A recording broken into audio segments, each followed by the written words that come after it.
Hi, this is Mark Waid, writer of Superman Birthright, and you're listening to Krypton Report. Up in the sky, look! It's a bird! It's a plane! It's the Krypton Report!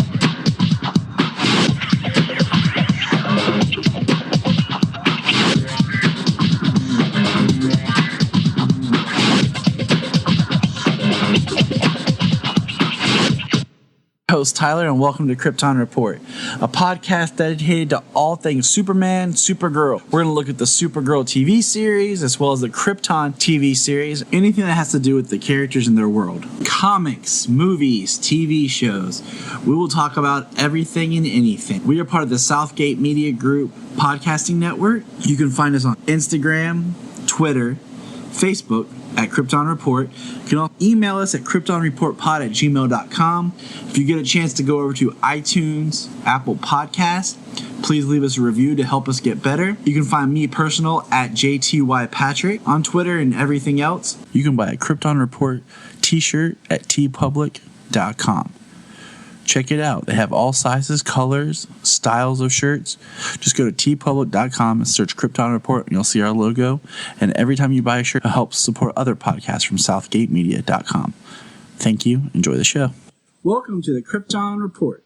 I am your host, Tyler, and beaming in from the multiverse is that Superman, Defender of Justice from the other side, on Earth 2, that is, Mr. James Cole. Hey, James. Hey, how's it going? It's going pretty good. We got a lot of stuff to talk about. I mean, for what started out as being a time period where we're like, we're going to talk about. We got a lot of stuff to go over.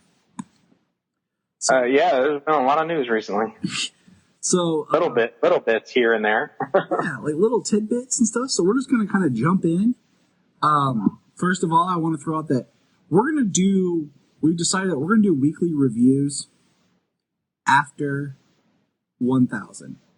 I thought about doing them sooner, but to catch up, to give people kind of an idea.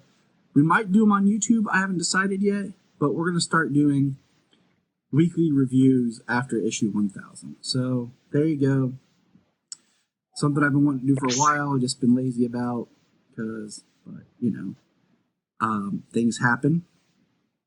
And that's where we're going to go. Something else. I got thinking about this. James, I'll take your advice. What's one, we got Metropolis coming up. We have Krypton coming up. So I got thinking, what other Superman show could we do that has nothing to do with Superman? And I got it.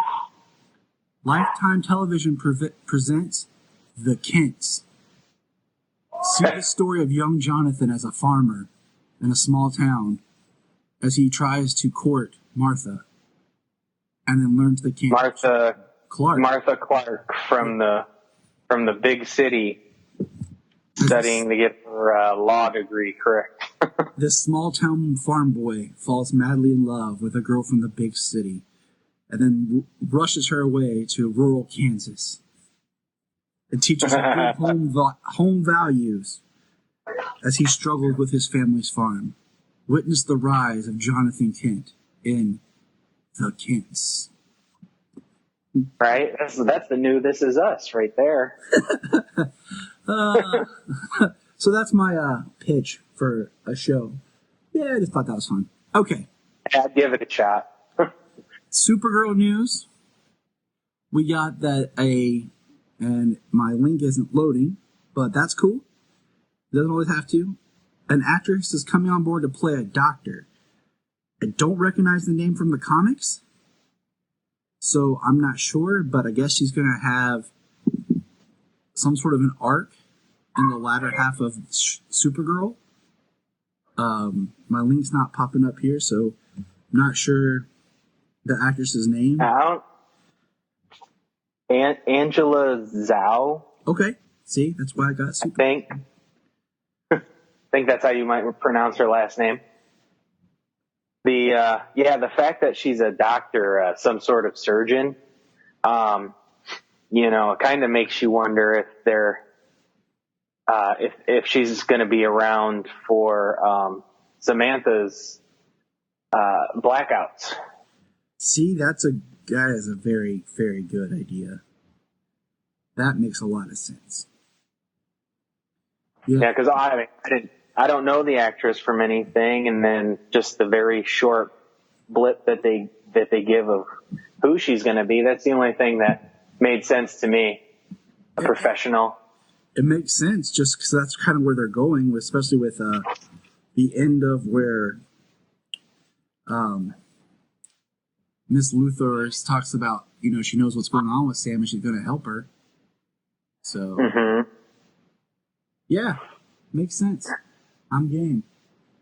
All right. So, moving on. We've learned that there is Superman cookie dough ice cream. Which I can't wait to try. I know, I haven't been to the grocery store since. And I'm kind of mad. Me either. Krypton cookie dough. And I'm like, does it explode in your mouth? Like Pop Rocks are in it? Because that would be pretty cool. Blow up in your mouth like Krypton exploded. Exactly. Oh, man. I should have ate that milk and ice cream. Yep. But now, from what we see, they did come out with the Superman one, which is what we're interested in. But they do have Batman, Dark Knight, Brownie, something or other. Yeah, I don't care about. And Golden Lasso, Wonder Woman. That could be good, but you know what? I'm very tempted after we're done here to sneak out once the kids go to sleep and hit the grocery stores. Right, I'll have to see if my wife's still out when we're done. See if she says, "Hey, you got to stop by the store." Why? I need ice cream. I need Superman ice cream. Superman. See, my thing is that's what I want, and if I'd be like, "Oh, they don't have it." My wife's like, "We'll get something else," and I'm like, "No." Exactly right. This is what I am craving. I don't care if it's cookie dough, and if I can get something cookie dough otherwise. I love cookie dough ice cream, but I need Superman cookie dough. Exactly. So we got that to look forward to. Moving on, news-wise, we have one, that's right, people, one still image shot from the upcoming DVD or Blu-ray release of the Death of Superman animated film. And looking at the one image that we have, like James pointed out to me, it looks like it's in the current continuity of the animated films. Which would be really, to me, I'm excited about that because, Superman hasn't had a standalone film in the animated series, in the animated features since before Justice League War, since they actually started making the continuity with Superman Unbound. Yeah, and what's weird is they had a pattern going where they would do continuity film, then adaptation film. And they kind of switched it all this year, with the first film being Gotham by Gaslight, which is our adaptation. And then we're going to get Suicide Squad Hell to Pay, which is in the animated continuity. So, it would be cool if it's interesting. This is an amalgamation of both from the way it looks. That one image looks straight like Superman from the continuity, but then it's supposed to be a more closely related adaptation to the story, The Death of Superman. And let's not forget they're doing it as a two-parter, because then next year, I guess in the beginning of the year, we'll get the second part, which would be the reign of the Superman, however they do it, which I think would be pretty cool to see. So, I'm excited for it. I think it's interesting. I wonder if when they bring him back, if after he comes back, if they'll do the black costume and everything, and then he'll have a costume. I wonder what they'll do, because the current continuity is more New 52 based, because the animated continuity kind of started with the end of Flashpoint. Yeah, Flashpoint Paradox basically birthed the new continuity, the Justice League War, where it all began. And that was very New 52 influence and everything. So, and then they've done adaptations in continuity, like they did with the Judas Contract. Mm-hmm. That was an adaptation, and then they kind of did even the Batman ones were adaptations. Yeah, Batman and Robin was, the son of Batman, the introduction of Damian Wayne. They even had the Man-Bat serum for the ninjas. So there was a adaptation, at least drawn heavily from the stories introducing Damian Wayne. And then Batman versus Robin, that was a adaptation of the Court of Owls from the beginning of the New 52 Scott Snyder run. I will have to say, I like that adapting that to. I like that one, but it hurts me because there's so much to the Court of Owls that I really like that wasn't included, and a lot of it has to do with Grayson. Because I think if you read Batman: The Court of Owls, and if you buy the trades, you're going to buy Batman trades 1 and 2, but you would not get the full Court of Owls story unless you buy Nightwing 1 and 2. One sets it up, and 2 pays it off. Does it? So you to enjoy the Court of Owls, you really need to read all 4 of those volumes. Right. Well, yeah, those will definitely be on the list. Currently, with the few things that I keep up on currently, I've gone back and I purchased the first 2 volumes of Aquaman from the New 52. Which were awesome. I think I really liked, let's see. So I read all of them, and I'm trying to remember. I always read Aquaman in the trades, and I really liked it while Jeff Johns was writing it. And I think I really liked it all the way up till they did that DCU, where they tried to reboot slightly in the middle. That's when Aquaman's costume changed. That's when we got Commissioner Gordon, Batman suit. Right, I remember that. Yeah. And we got the depowered Superman with the haircut and the T-shirt. And that's when Wonder Woman officially shifted over to being the God of War. That whole was the mucky middle-ness that I think didn't really pay off. That's when we got the Batgirl of Burnside, which was a really weird transition from how Batgirl started in the New 52. But this isn't a Batgirl podcast. But we're going to use that to segue into our next little tidbit. Speaking of Aquaman. Actually, we're going to speak of Batgirl, then Aquaman. Oh, Batgirl, then Aquaman. Sounds good. We're going to go sad news to high news. But we're not going to linger too long with it. So, Joss Whedon, I guess, officially dropped out of directing Batgirl. Kind of no surprise after the backlash of Justice League. But you know what? I would have liked to have seen a Joss Whedon Batgirl film. But we've never had any more information other than that. And I still feel like a lot of the Justice League issues may not be Whedon's fault. And I say that because I know he's a competent filmmaker. And I feel like it was kind of hey, we're going to cut these scenes out. I need you to film or make something that kind of patches this together to work. Right. Yeah. I think he was given, Snyder's product, and then the studio was like, this is what we don't want. This is what we want. You need to film this, and you need to get it in there and put it together. He basically was brought in to do what the studio wanted to do. Is probably what I feel. And that's really how I feel, because once Zach was, quoted as leaving, it seemed like Snyder and Whedon both went dark, media-wise. You never heard from Whedon. He never appeared on anything. He never, interviewed. He never really talked about it. So in some ways, I feel like he wanted to distance himself from it because he was unhappy with what I think maybe he came in to have a vision to help it or to do some things with Snyder or whatever. And then the studio just took more control over it. And even he was like, no, I don't need this. And But now we're going to say... Well, he is very competent, He's made a lot of very popular things over the years. A lot of fans. And honestly, he's almost, he's polarized. He's almost halfway as polarizing as Zack Snyder is. There are fans who would follow him to the grave, and there are other people who can't stand his work. But, since Justice League came out, he's been thrown to the wolves, and he's been quiet, but he's been thrown to the wolves. Everything all over about Justice League is blaming Joss for, And what happened. And I've said it before. I don't blame him. I blame the studio.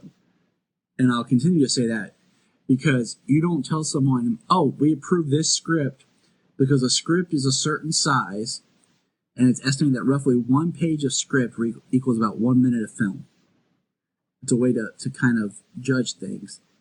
And you don't look at a script knowing, well, this thick of a script and this is going to be almost a 3-hour movie that we basically took 2 movies into one, and then you make it, you film for it, you pace for it, you direct for it, and then they say 2-hour mandate.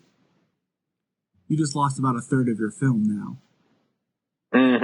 So, I mean, that's like when you do the best that you can with what you have is what I kind of feel like Justice League became. But that'll be a discussion when you and I do our Justice League commentary.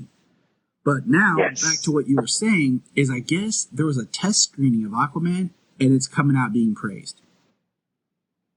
Yeah, I've heard a lot of stuff from it's very positive to I've seen somewhere that it is a fantastic film. And I heard some. Me too. I love every movie he's made. He's like the only director that can like seriously creep me out. Because like, there's a difference between being scared to the core and then like jump scares. And Juan has a way of like seriously getting to my core and creeping me out to where stuff stays with me. Oh yeah. Well, there's some things that I heard of from the screening that with Orm, with Black Manta. The fact that the trench might even be in the movie. So, there comes some, horror creatures, some serious. And I will say this right now, that whenever the Aquaman trailer drops, we're going to discuss it. Yes, this is a Superman podcast, but we also love everything DC, and I like Aquaman. So, we're going to talk about Aquaman. So I'm excited for it, I had originally hoped that at one point I thought James Wan would have been a great director to do a Batman film, to bring like that kind of Arkham horror creepiness into a film. But Aquaman is exciting. So I'm all for it. Yeah, there's a lot of stuff in the deep that you don't know about. Aquaman's mythology is, and any creature that's been mythological in the seas, no matter how scary, has been a part of Aquaman's history. So shifting gears, we're going to talk about, they released a banner. That's the 6th Brian Michael Bendis Man of Steel art covers. Now, are you able to pull that up, or I need to send you a picture? I do have it in front of me. Okay. So looking at it, the first thing I notice is in the first one, which I kind of figure how I've broken up here, it looks like current time and because if you look at Superman's costume, he's got the cuffs and the trunks are back. And I just don't get it, man. Like, Batman ditched the trunks in the films. Everyone was cool with it after Michael Keaton. He, ditched them in the comics for the New 52. No one really freaked over it. But Superman ditches the trunks. Everybody's pissed. And you know what? I'm not. Because it's outdated. There's a lot of people that make fun of it and joke about it. I mean, visually, aesthetically, I get it because it breaks up the blue. But honestly... it breaks up the blue, but it was actually never really a big deal for me. I prefer them without it. Same thing with most of the other heroes. Say Batman, an entirely gray suit from shoulders to boots. Why is the blue so different? Why Why does he have to wear his underwear on the outside? You know, I mean, it's just, but we'll get to that as we read the books because. Well, these 6 issues are from Bendis's Man of Steel series that's coming out. Which is, are they going to be like a 6 issue like arc that's going to like, from where we go from 1000 or like, because he's taking over Action Comics and Superman after 1000. So it's just kind of like, is this a side story or is this part of the continuity? I guess those clues might be inside 1000. But so the next one I love because it's the Kents revealing to Clark, you know, his ship. We see the cape. And then his baby blanket.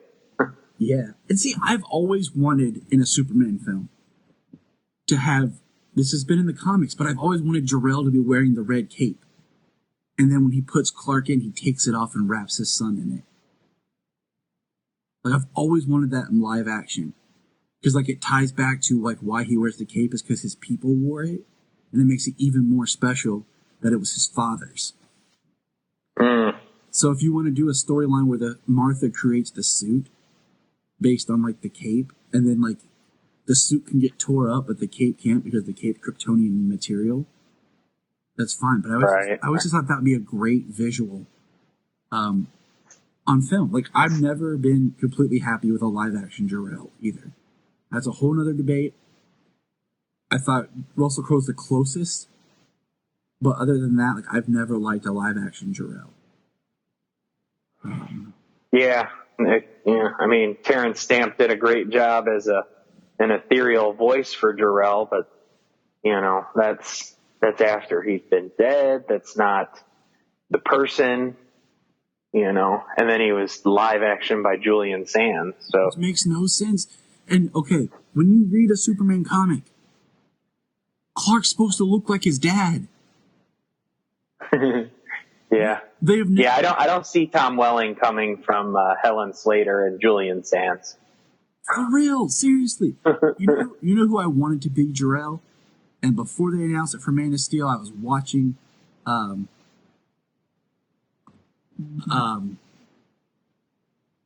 do you call it? Sucker Punch. And he was in the movie, a small role, and that's John Hamm. I just thought John Hamm has a similar Superman-esque look where he could be Superman. And I just thought, you know, like, he knows Snyder. Kind of like, you know, you had Jeffrey Dean Morgan in Watchmen, and then he ended up being Thomas Wayne. I had hoped that maybe. But no, they got Russell Crowe, and I get it. Russell Crowe's a bigger name, and he did a good job, but he's still not Jor-El. But so this next cover shows what looks like a parademon looking Thanos Doomsday looking thing as Krypton blows up and the ship escapes. And I'm like, okay, that's cool. And he's got like Krypton in his hand, like he's crushing it. So yeah, I'm wondering if that's gonna be like the villain, kind of like. Did you ever read Scott Snyder, Jim Lee's Superman Unchained? Was it like it was like part of the New 52, but at the same time, kind of a side story? Right. Yeah, I have that. I'm wondering if this is kind of what we're looking at with this. And then we get Clark, basically, like, we jump to Clark revealing himself to Lois. And it's Lois kissing Clark, and he's got his shirt open. She sees the S. Then we cut to the death of Superman. We have the cape tattered and Superman in the background, Lois. And then it cuts the last one, which is Supergirl and Superman fighting, I guess, which is the villain from the other one. He's got a big axe. Yeah, it looks similar. You know, Bendis said something about there being with his Man of Steel there being some kind of villain that stretches back to Krypton, something new, something that hasn't been done before. And that's cool. I'm fine with. So we're gonna give it a shot. Mm-hmm. The Rogues Gallery can always grow. Make compelling villains. Not all villains that were created back in the day have really survived or are mainstays in some of these characters' Rogues Galleries. But I mean, the greatest example we talked about already was the Court of Owls.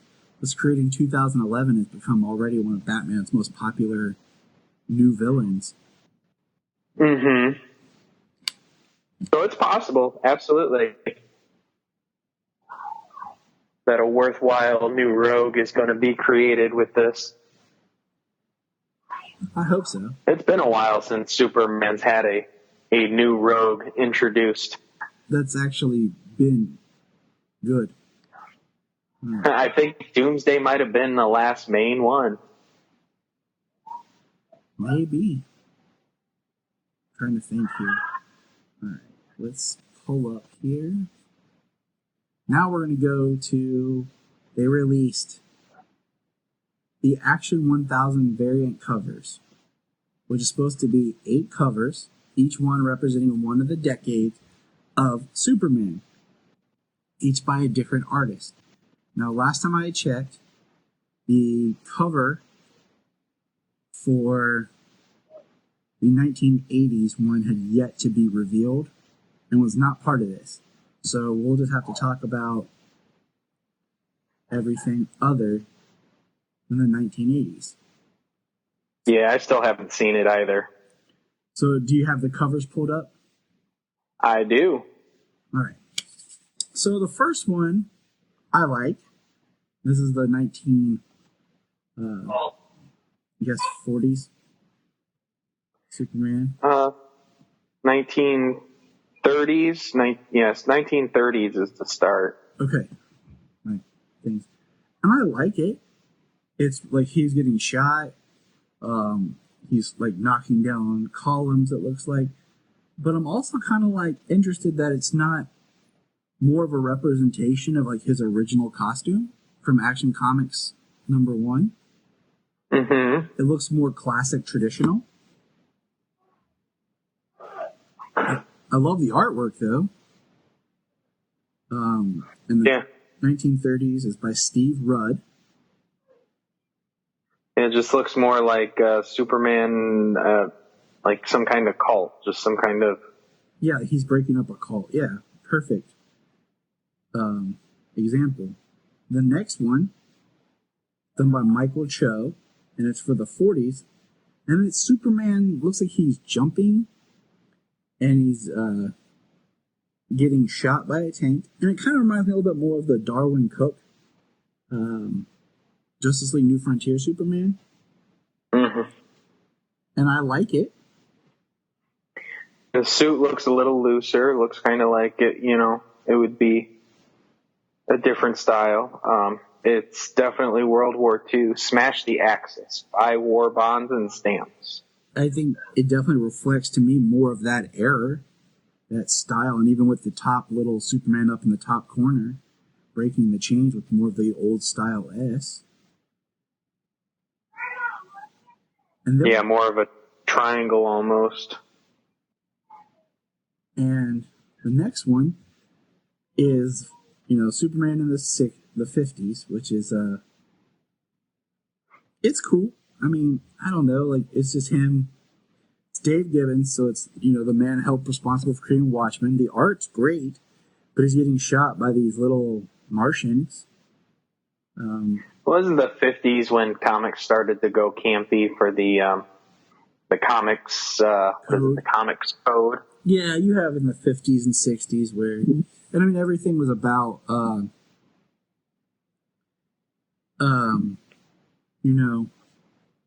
space and all that and sci-fi. And so, I mean, it's cool. But I actually really like the next one, the 1960s, because I like the fact that it looks like a cover from the 60s and you have all these mini little blocks around that kind of tell some of the stuff that happens in the 60s. Like, we see some of the super family, like the chimp. We see the giant key for the fortress. It looks like we see Brainiac 5, maybe, with Luthor, or just Brainiac at the Daily Planet. We see Bizarro. I think that was an early design for Brainiac, like the pink shirt and the green skin with almost the red the circles around the head, as opposed to like ports as they are now. Yeah, almost looks like the Bottle City of Kandor is on that cover as well. Exactly. We have Supergirl several times. We have her marrying Mr. Mxyzptlk. We have Superman and Lois as mermaids. We see what looks like Jor-El. We have Bizarro, Mrs. Bizarro. Yeah, and even this Bizarro Earth, the square Earth. And then we have Crypto. So, I mean, this, to me, is like the comic, like, they should all been something like this, where it really represents the era. Like, this is like a snapshot of Superman in the 60s. Yeah. And it's done by, if I'm not mistaken, Michael Allred. Great job. Yes. The Superman in the 70s is done by Jim Steranko. He's a great artist, classic. Odd that it's just Superman pretty much wrapped in the American flag. Yeah, he's kind of flying the American flag. I mean, honestly, the kind of look of the character, the Daily Planet, the sky. I mean, it kind of just is a somewhat resemblance of Christopher Reeve. Not quite Secret Origin like resemblance, but and that's almost what I think you would have had here. Would have been that Secret Origin looks like he just jumped on the page. Yeah. But I think that's what this is kind of representing, the 70s in the comics, and then also that was when Superman went big screen. And then we have to skip the 80s because it's not here. And we get the 90s, which I think the 90s is cool. It's, Superman, it's Clark transforming to Superman, but Lois is helping pull. It's Dan Jurgens and Kevin Nolan. And Lois is helping pull to open the shirt. But what I think's odd, there's like bullet holes and stuff behind him. But what I think's odd is when I think of like 90s Lois, I think more of where they made her like a redhead for some reason. I have no idea why. Like, I'd have to go search. I think that goes back to the John Byrne reboot or something. But she's not a redhead, and there's nothing that alludes to like the death of Superman, Like that was a big event in the 90s. And then him and Lois married. So I'm kind of that's. I'm really kind of disappointed, And then we get the last one of like the decades, which I guess makes sense because I guess the regular is the 2010s, but we get the 2000s, which is Liber Hemo, and it just looks amazing. Yeah, it does. And that is a spectacular piece of art. It just, like, if I have to just kind of pick, like, one of them, as my favorite, like, as a piece of art, it's the 2000s. But as a cover for what's going on, it's the 60s. Right. I mean... Yeah, this piece of art, I mean, it looks like you could be looking up, and he's right there in front of you. I mean, that's just pretty much how I feel towards it. I think out of these variant covers, the best one is the 60s, because it really sums up Superman of the 60s. I'm kind of disappointed by some of the others. But art's always a personal choice, So, all right. So that takes care of a lot of things.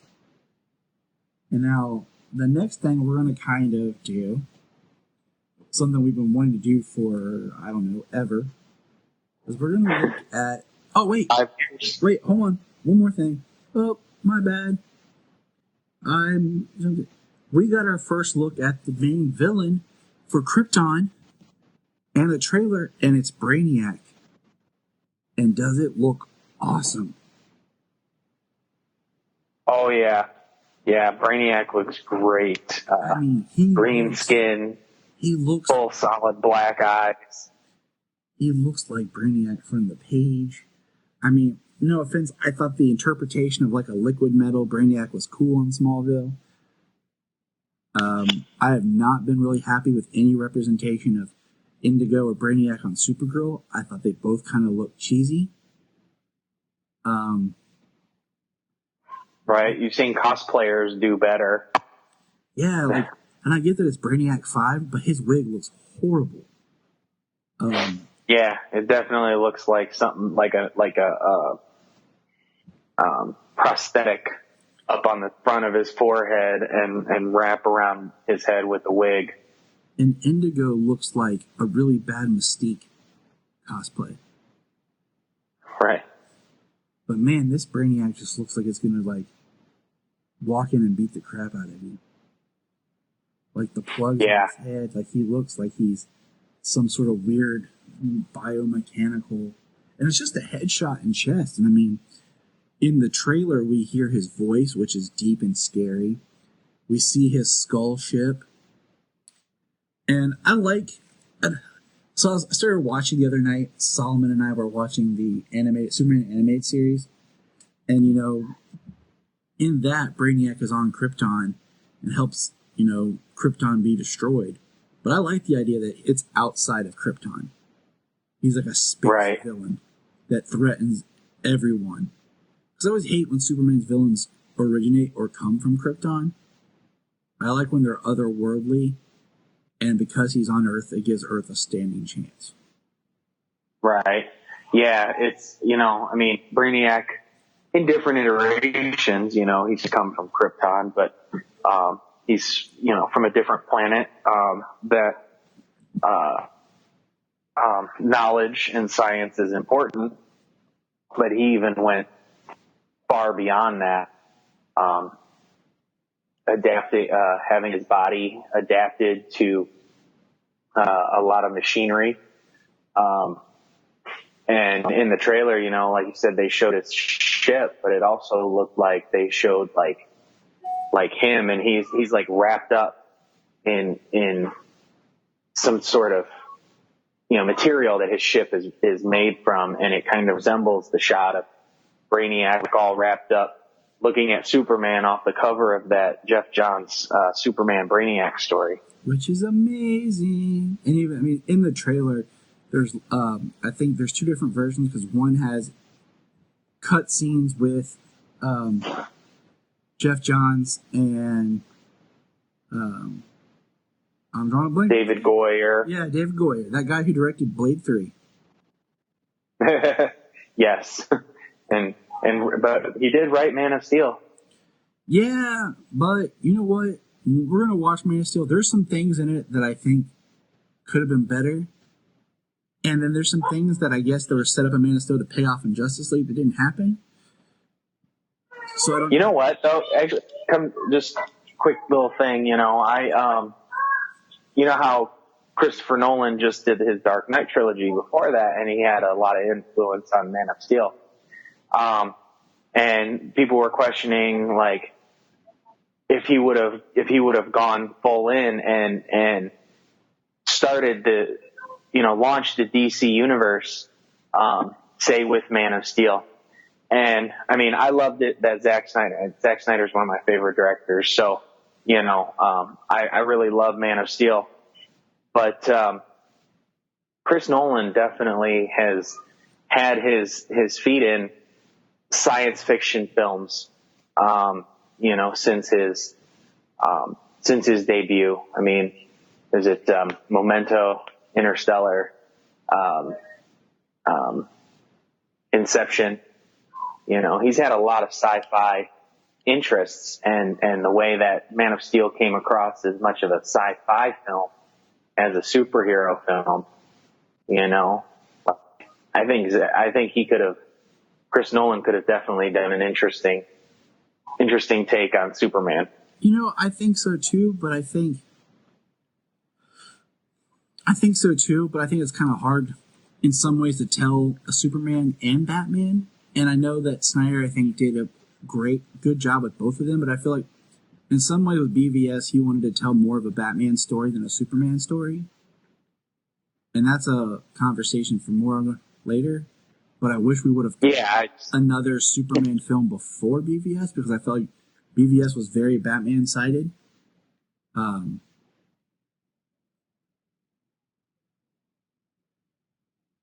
Let's see. But Nolan produced the first one, and he's been attached as a producer for other ones. But it always goes back to the fact that Man of Steel was not originally intended to launch the DC cinematic universe. It was meant to be a standalone film. And then they decided to use it to start it in post-production. Because I always said, like, how much better would Man of Steel have been if they'd went in with a clear vision of starting it? Because Colonel Hardy, how much better would it have been if he was, I don't know, say, Hank Henshaw? Right. Or even Steve Trevor. Thinking, like, really far ahead.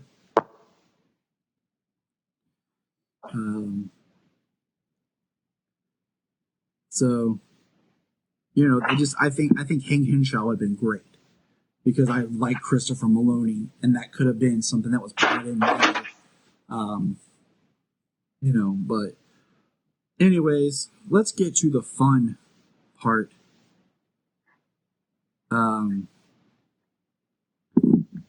The reason we're here today. Yeah, after everything else, the reason that we're here today is hold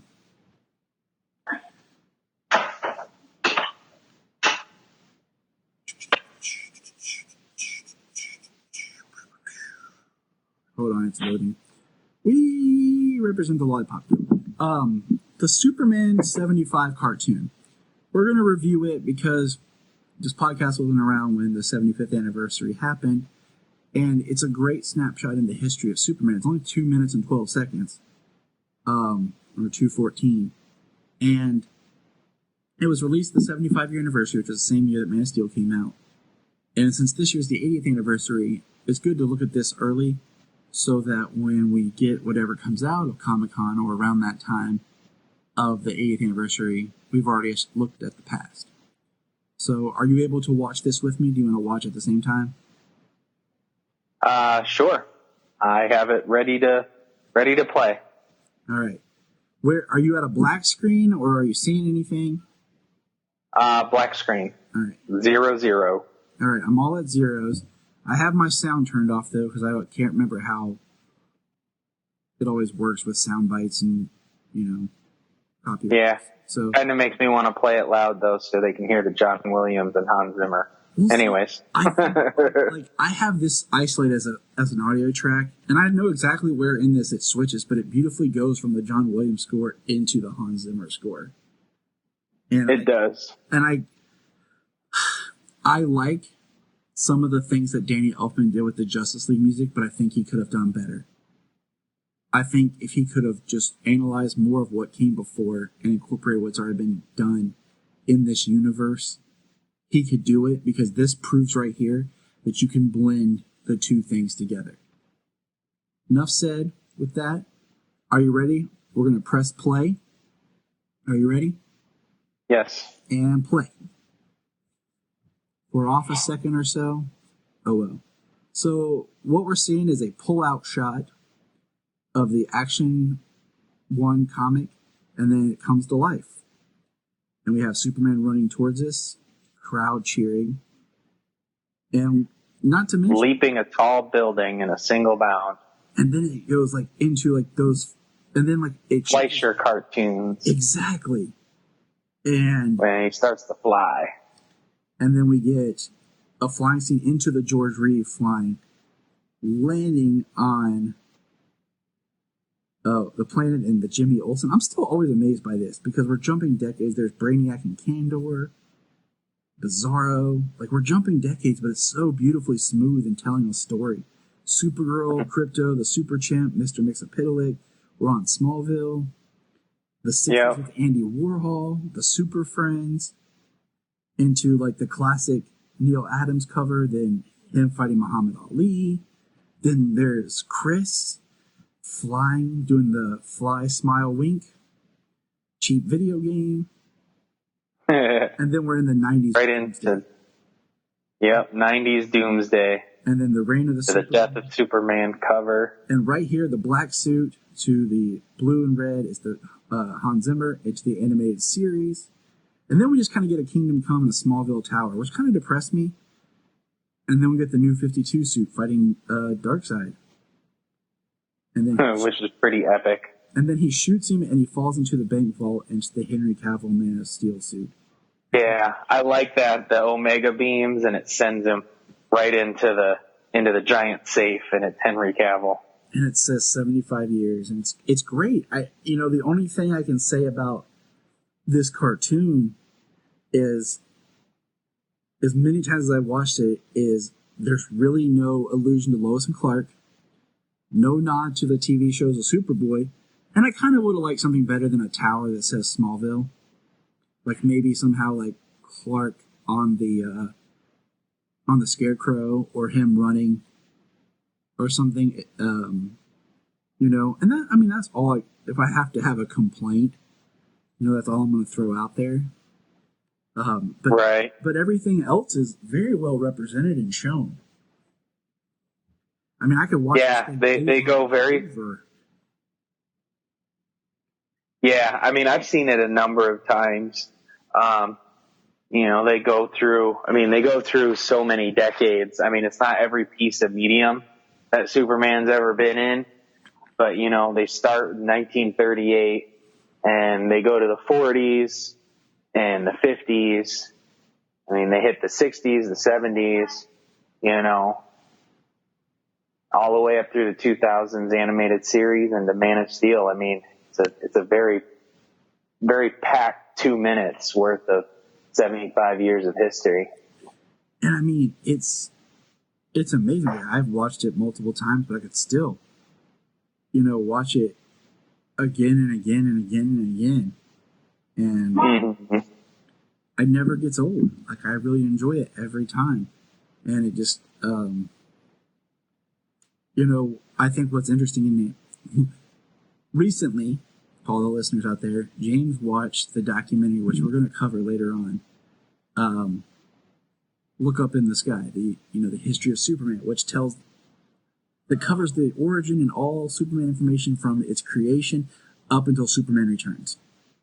Because it came out during Superman Returns, and I kind of wish they'd make a companion and kind of fill in the gap since then. And side note, why have they never made a Batman documentary like this? Because it would be epic. But one thing the documentary does not cover is it doesn't mention when Superman lost his power and went pure energy, and then later was split into the red Superman, blue Superman of energy. But this cartoon makes a beautiful, quick, shot of it. It's the black suit Superman ripping himself, and when he rips, you see the red and the blue energy Supermans fly out. So I thought that was neat. That was, represented. But I mean, yeah, that's pretty widely forgotten. Honestly, that was that time when he was red and blue Superman, when he was the energy Superman. I mean, I don't remember a whole lot of it, but when I was a kid, I was really young when that happened, and actually some of the first comics I ever picked up was red and blue Superman, and I just thought that looked amazing, as a kid. I have an Action Comics, or is it a Super? I can't remember. I have it. That is it's like him telling his story, and it kind of sums up all of Superman comics up until when he became pure energy and what that meant. I had that one, and then my brother and I bought the first issue of the red blue Superman, where it was in 3D. And I think this is all around 97, 98, because I remember in the newspaper there being a little article about Superman's powers changing and how big of a deal it was. I mean, that's how important Superman is. Well, I think that they haven't like completely forgot it either, because in the rebirth of Lois and Lana were both were blue and red energy. Yeah. That had something to do with the Superman Reborn as well. And I mean, there's a Superman red and a Superman blue that goes back to the 50s, I think. There was something I put on the website about it. But yeah, they really used it as a point. Spoiler alert if you're not reading the comics. But basically, if you were reading the New 52, the entire New 52 Superman Adventures is basically Red Superman. Now, granted, does that mean he's a little less powerful? Maybe.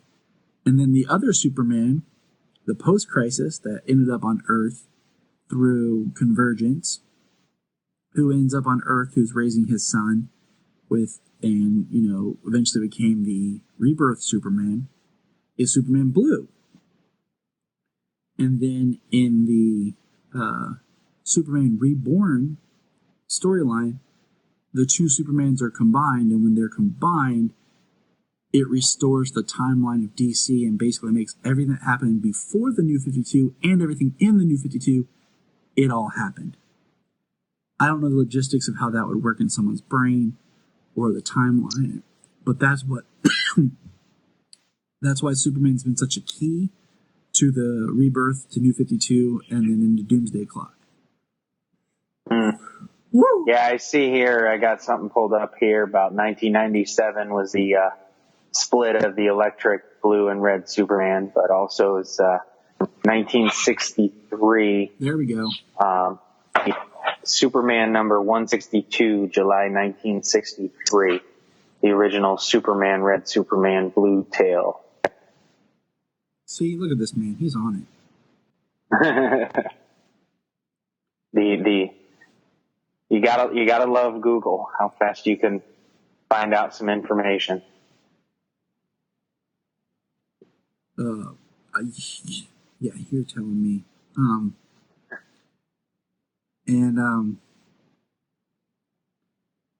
So, that's going to pretty much sum us up today. We had a couple other things I thought about going over, but they're just kind of talking, and we're gonna kick off here soon. We're gonna start talking about each episode a little thing towards the end of what the different types of kryptonite. I think it'd be fun to each episode, instead of doing one episode dedicated to kryptonite in general. We're going to just do like a different color each episode. And since green is the most common, has the most history, it's definitely one that I think we're going to just hold off until the next episode, because we ended up being a lot more in this episode than I initially thought. So, yay us. Yeah, well, some troubles pushed the episode off for a handful of days, so a few more topics to cover came up. And that's all good, because we're in no rush. I mean, we don't have Supergirl right now, and Krypton hasn't started, so which I am excited for. I see that Sci-Fi's got an app, and I'm pretty sure Sci-Fi is on Hulu as well. So I'm hoping that I'm going to be able to catch it one of those two ways, because I'm definitely going to watch it. I